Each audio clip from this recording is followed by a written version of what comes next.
ശ്യാമെ സോനെ വിളിച്ചിട്ട് കിട്ടുന്നില്ലേ? റിങ് ചെയ്യുന്നുണ്ട്, പക്ഷെ എടുക്കുന്നില്ല. നീ ടെൻഷൻ ആവണ്ട, അവള് വന്നോണ്ടിരിക്കുകയായിരിക്കും.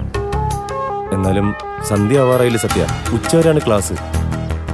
അത് കഴിഞ്ഞാൽ മേഡത്തിന് അസിസ്റ്റ് ചെയ്യാൻ താല്പര്യമുണ്ടെങ്കിൽ മാത്രം നിന്നാൽ മതി. എന്നാലും 4 മണിക്ക് മുമ്പ് എത്തേണ്ടതല്ലേ? ഇവൾക്കൊന്ന് ഫോൺ എടുത്താൽ എന്താ? വെറുതെ ബാക്കിയുള്ളവരെ ടെൻഷൻ അടിപ്പിക്കാൻ വേണ്ടി. മനഃപൂർവ്വം എടുക്കാത്ത സത്യ. നീ എന്തിരട്ടനും പറഞ്ഞുകൊണ്ട് മാത്രം സോനനെ അഡ്ജസ്റ്റ് ചെയ്യുന്നേ ഉള്ളൂ. അവളുടെ നിലപാടൊന്നും മാറിയിട്ടൊന്നുമില്ല. എടാ, പിന്നെ നീ എന്തിനാ അവളെ ഓർത്തിങ്ങനെ ടെൻഷൻ അടിക്കുന്നത്? വരുമ്പോൾ വരട്ടെ, നമുക്ക് നോക്കാം. പിന്നെ എൻ്റെ കാര്യം പോട്ടെ സത്യ, പക്ഷേ ശ്യാമമോളുടെ കാര്യമെങ്കിലും അവളത് ഓർക്കണ്ടേ? മോള് ഞാൻ വന്നത് മുതൽ അമ്മയെക്കുറിച്ച് ചോദിക്കുക.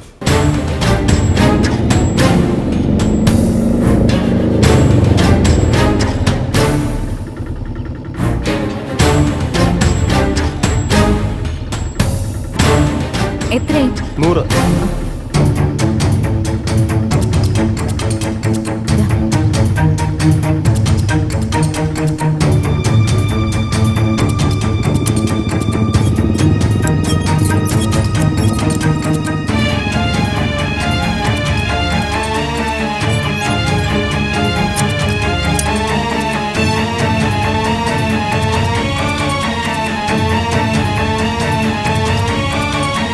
നീ എവിടെയായിരുന്നു സോന ഇത്ര സമയം?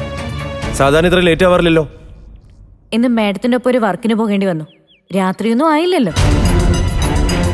എന്നാലും ലേറ്റ് ആവുന്ന കാര്യം നിനക്കൊന്ന് വിളിച്ചു പറഞ്ഞൂടെ? അറ്റ്ലീസ്റ്റ് ശ്യാമ വിളിച്ചാലെങ്കിലും നിനക്ക് ഫോൺ എടുത്ത് കാര്യങ്ങൾ പറയാമല്ലോ. ഫോൺ എന്റെ ബാഗിലാ, വിളിച്ചത് കേട്ടില്ല. ഇന്ന് കുറച്ച് ലേറ്റ് ആവുന്ന ഞാൻ അമ്മയെ വിളിച്ച് പറഞ്ഞിരുന്നു.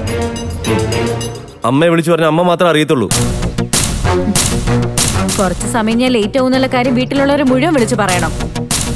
അറിയണമെന്നുള്ളവർ അമ്മയോട് ചോദിച്ചാ പോരെ? അതൊന്നും ശരിയാവില്ല.